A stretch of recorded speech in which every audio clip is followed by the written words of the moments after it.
Hey Podcast Babe, welcome to season 9 of the Podcast Babes podcast. My name is Anna Klaase, host of this pod and founder of the Podcast Babes. Every week, I interview and inspire a female podcaster here who has made her podcast work for her and her business. So tune in to learn from her mistakes, create your own profitable podcast. Here's today's episode. Hey Podcast Babes, welcome to a new episode. Today I'm here with Priscilla and Lauren from The Forward Female. The Forward Female is a creative agency and social club helping women at every age and stage build and manage successful brands, businesses, and communities. They're also the hosts of Her Next Big Move. That's their podcast. I'm really excited to have you here on the show today, ladies. Welcome. Thank you so much. We're so excited to be here. Yeah, me too. Can you share a little bit more about your business, but also the podcast? Yeah, absolutely. I'll take the business and Lo, you can take the podcast. Really, I mean, you said it. It's really, we are here to help women at every age and every stage build their businesses, their brands, and their communities. So there's a lot of different ways that we do that through our social club and the events that we host and the community that we provide resources to there through a private membership experience. And then we have our agency. So the agency is really where those women who have really defined the thing that they are really exceptional at and that they love doing, and they just don't want to do all of the other aspects of business that are kind of hard and difficult and aren't maybe their key specialty. And that's where we come in to kind of help organize a business, really structure it in a really strong way, and set it up for actually scaling it. So we work one-on-one with clients in the kind of a 360 approach, whether it's helping them start their own podcast or helping them do their marketing on behind the scenes, on branding, websites, all of those kind of things. So really help women get it off the ground at every age and every stage is really what the business is, what we do. And gosh, we're just so obsessed with it. Yeah, very cool. I love that you have the community and the agency. I think I can really imagine that works so well together, that because, community is so important. Yeah, absolutely. Yeah, we're so excited to be able to really have this kind of global reach where we're able to bring women together and really have the community side where we're able to help women build that support system, but then also help them really get into action through the agency. And so with our podcast, Her Next Big Move, we really use that as a platform to really be able to highlight other entrepreneurs' stories. So we really dive through their whole story, how they've gotten to where they're at, and really highlighting their next big move in their business to be able to really share some of the key steps they've taken along the way, as well as those resources they've learned. Yeah, very cool. And when did you just decide that a podcast would be a next step for you? Was how was the business and kind of how long ago was this? Officially a year now since we've been doing the podcast. We've been in business for 4.5 years. And so obviously at those early days when podcasting wasn't as big as it is today, but we didn't necessarily have the capacity to be doing, a project that wasn't necessarily bringing in revenue. Whenever we are at the early stages of the business, we were just focused on how do we build a really strong business structure? How do we really build our network, our community, and really focus on what we felt like we needed to be focusing on at that point. We really started consulting and really building our roster of clients and our community in a really awesome way. And everybody kept saying, "Why don't y'all have a podcast? Why don't you have a podcast? Why?" And we were like, "Well, I don't know. It just feels like this massive feat to actually do and get off the ground." And so we had an awesome agency, it was podcasting agency, come to us and was like, "Hey, if we could help you get off the ground, would you do it?" And that's where we kind of were like, "Okay, maybe this is a sign that we need to kind of get it going." And so what do we really want it to be? I would say it took us about 6 months to really identify what it was going to be, who it was going to be for, what we wanted to call it, all of those things, and start interviewing and being able to get it off the ground. But it's been such a awesome experience, I think, for us. It's something that we really love. Yeah. Lo, I don't know anything to add to that. No, absolutely. It's been really fun. And I think we've gone through kind of this like series of trial and errors as we've really built it and as we've like really grown it, which I'm sure a lot of people listening can relate or will be able to relate to. When you get started with a podcast, it's really kind of figuring out exactly where your flow is. And for us, it was all of those nitty gritty details of the logistics of the mic and the setup and the location and everything from like where sounded the best, where we were getting the best sound to the best footage to bringing on guests, how we could record the best on the best platform, all of those details that you don't necessarily think about when you're, thinking of the idea of like, hey, I want to start a podcast. It's all of those nitty gritty details that I highly recommend like putting some thought into before you really go gung ho on launching something, of creating that system. And so for us, that really helped us kind of really strategize and have the longevity of now being able to consistently grow on it for, a year. And as we keep going, having that system in place to where it really is something we can lean on, to where there are more of those automated pieces to it. It ties into everything else we're doing as a business. And we're really able to highlight these women that we bring on and their stories. So it's really been a fun opportunity for us to be able to kind of work out those kinks and figure out what the best system is and be able to keep growing it. Cool. Well, I love about your story that it was not the first thing you did when you started a business, right? Yeah. But by taking your time with this, you probably already knew so much about your ideal client, about a target audience that you wanted to reach with the podcast. And then, still there are so many decisions. Even knowing that, there's still so many decisions to make. There are so many moving parts when you start a podcast. And yeah, getting in that flow is, you just need to take so many decisions, like Yeah. like what where how many, like I can absolutely understand that it is a lot. And it's so good to hear that you put in that time to really prepare yourself for a successful launch, and then also being able to consistently do this for a full year. How has the year been? Like, was it difficult to keep going and stay consistent, or because of that preparation, it was kind of almost easy because you've already made all those decisions and set it all already up beforehand? Well, I would say that we've learned and we've gotten like better as we've gone. I think like from the first system that we had in place, like for it, and the vision that we had for it at the beginning has definitely changed and evolved since we started. I mean, I think one of our first podcasts that we put out had so many different like audio issues and things, but we just put it out there and we just got started. We kind of got rid of the perfectionism of it all. I think kind of figuring out the pacing and the consistency to keep it going and not fall behind on it was also something that we had to really figure out. I mean, we are so lucky because now we have like a whole team within Forward Female. And so really our team treats our podcast like it would treat any other client that we have within our agency. And so one of the things we're really good at is systems and processes and how to like really make sure that something is operating smoothly. So we've kind of treated our own podcast in that way, which has allowed us to have guests every single, well, not a podcast go out every single week, and figuring out the cadence in which we want guests on and which ones we want to do solo episodes, and having enough topics to talk about. And because all of that is a big processes behind the scenes of scheduling, of making sure we're doing the most out of it, sending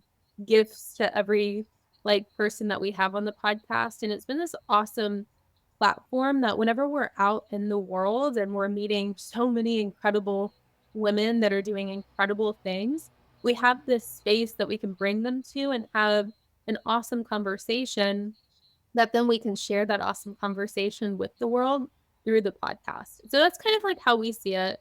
I think that, our process has got a lot better, like from day one. And to be honest, it probably has so much room to even get even better with like our equipment and how we film it and I think we were talking about even before like we started recording today, we're like trying to figure out the best platform to be on and best way to distribute. And now we're like thinking about ads. So it's a like ever evolving process, I think.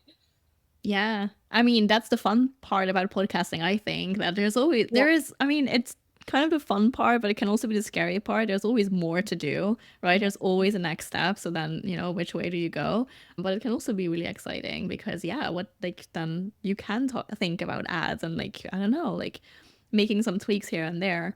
Um, how has the podcast impacted the business? Are people finding the podcast and then learning about the business and then joining the community or events or yeah, can you share a little bit more about that part? I think that's super interesting for our listeners today.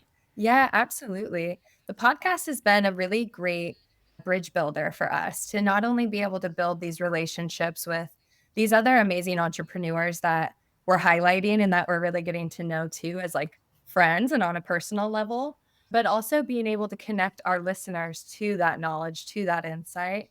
And it's fun too, because when we see them in person or on calls, they'll be like, oh, I listened to that podcast and you were saying this in that podcast episode. And so it's a fun way to really be able to share a message on like a very intimate conversation, but like a message through that on a broader scale. And so we've been able to kind of have a lot of these behind the scenes moments we've been able to share, these stories that we've gone through.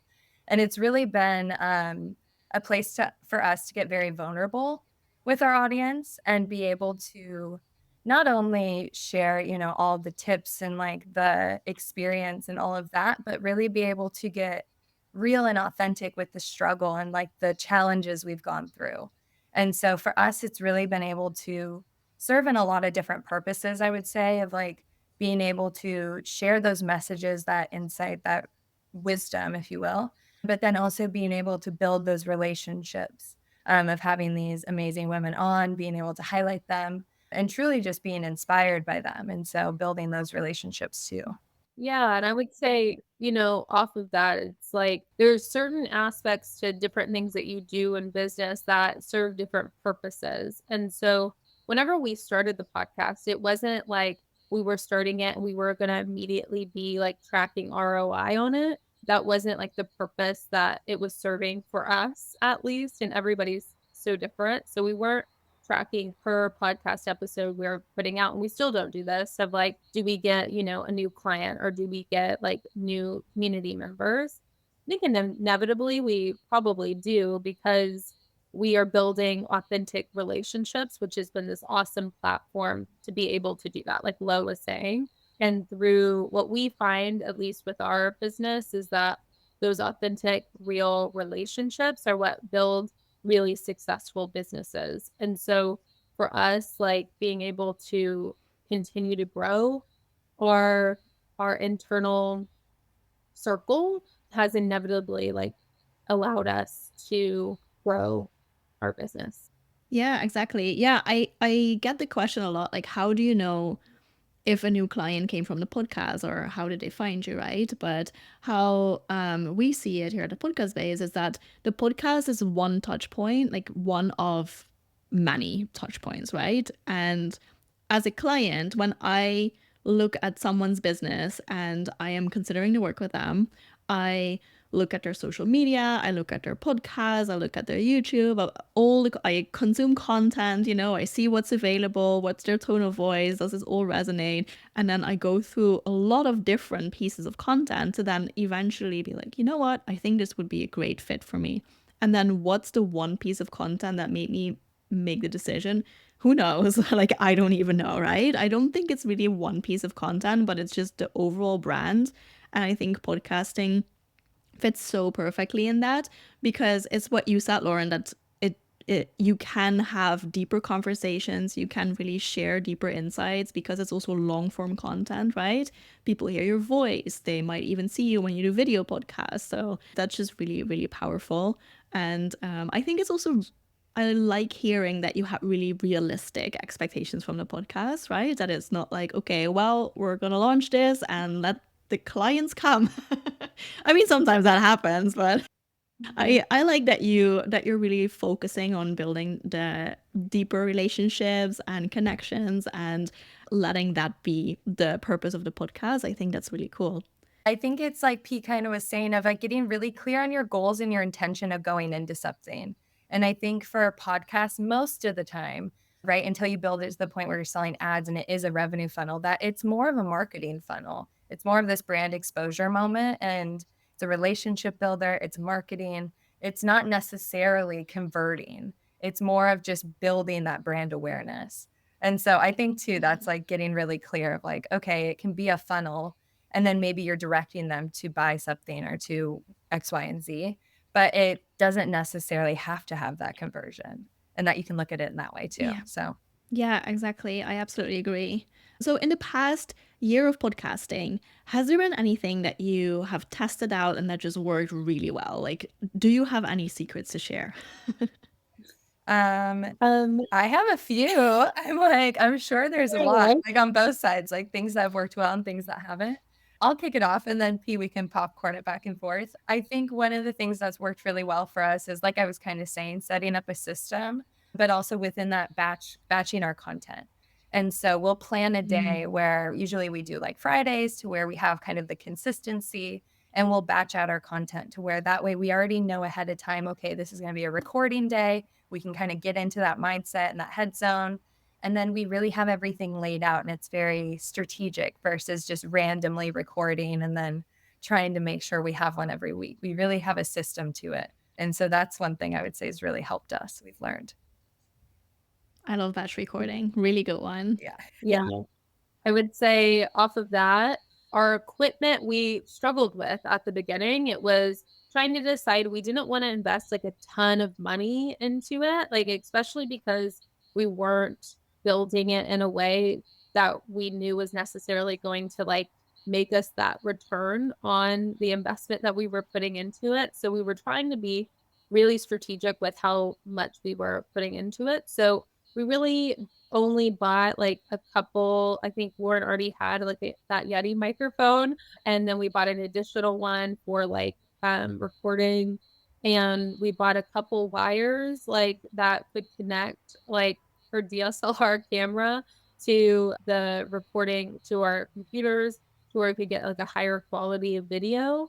And then we realized that whenever we recorded together, we really only needed the one microphone, but we needed like a better wire for that came with the Yeti. Like the one that it comes with is kind of usually not that good and it's shorter. And so a lot of recommendations that we had were to kind of purchase a better, higher quality cords that connect all of your devices. And that was really helpful for us. We also didn't even know what like the different things on the microphone meant, like the different settings. And that was a game changer for us because we had it on the wrong settings, like for the first couple episodes. And we were like, why does our audio sound so bad? And it was just because we had it on the wrong settings. And so we just asked a lot of questions to a lot of people and they helped us through that.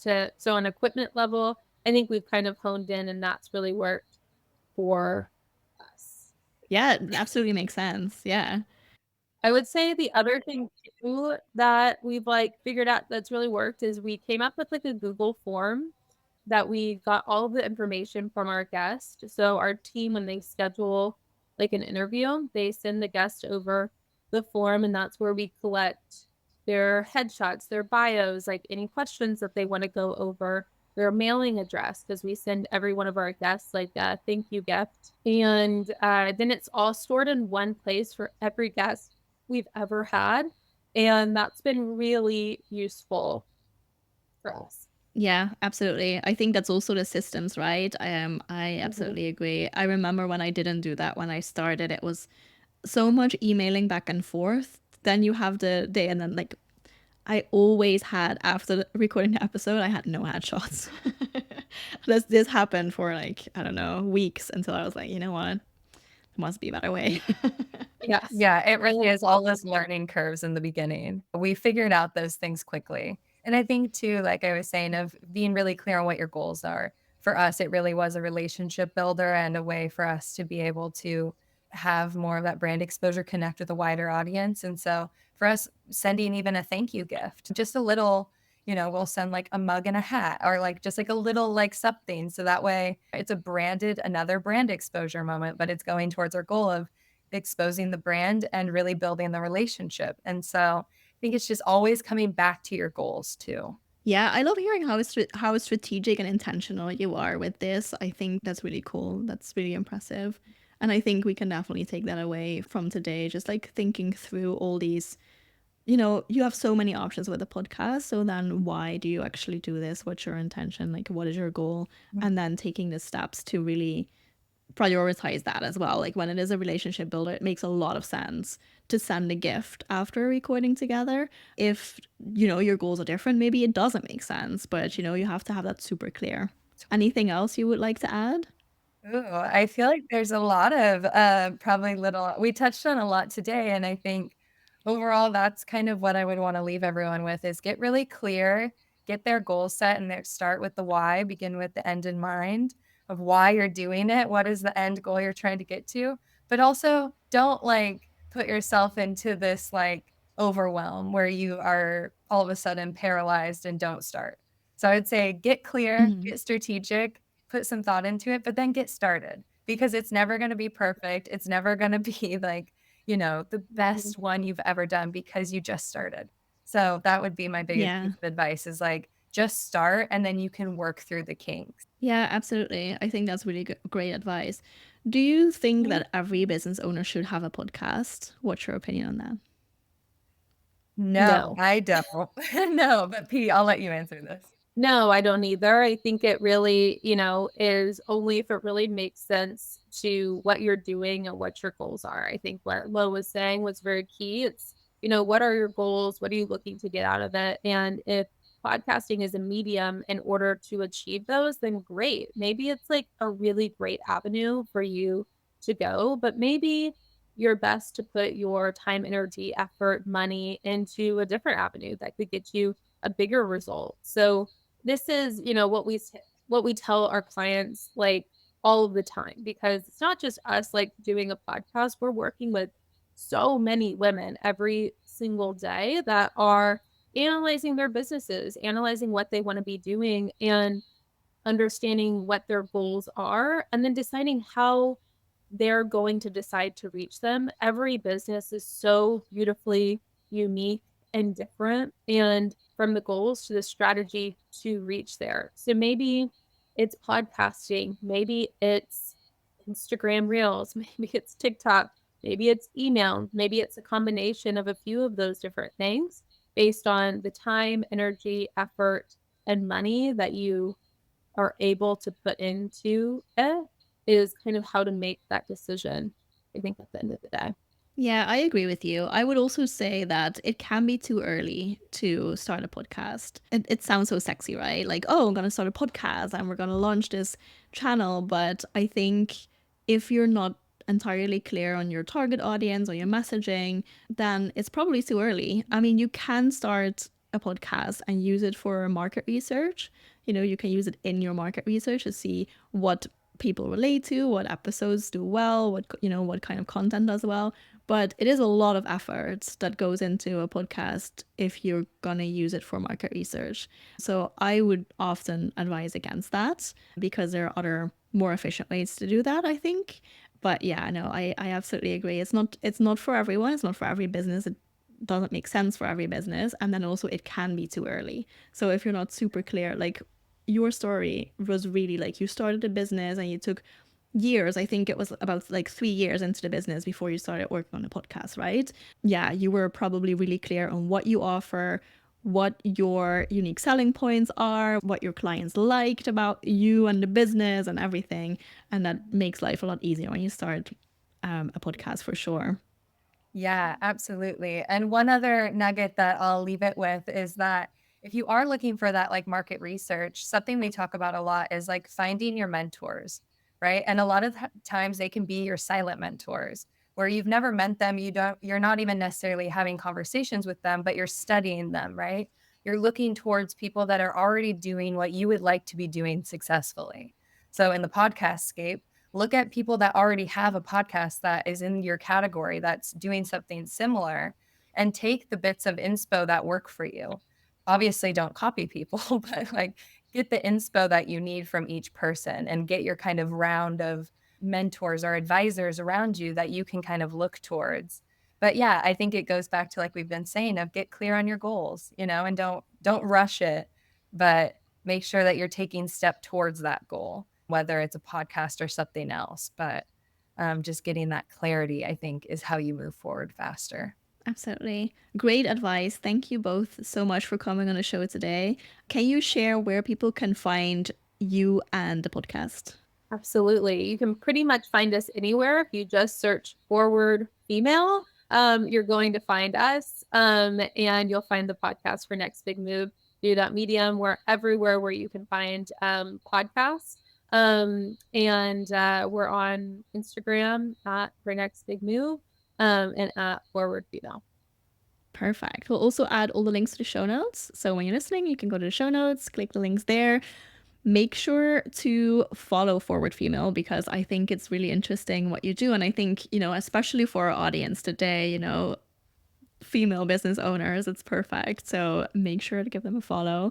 Thank you again for coming on the show. This has been super fun to hear about your podcast journey. And I'm excited for the next year of podcasting for you. Oh, well, thank you so much. Thank you for having us. All right, that's it for today's episode. Need some help to get your podcast off the ground? Not sure where to start and what to focus on? Go to thepodcastbabes.com to schedule a call and learn more about our podcast launch and production services. See you next week.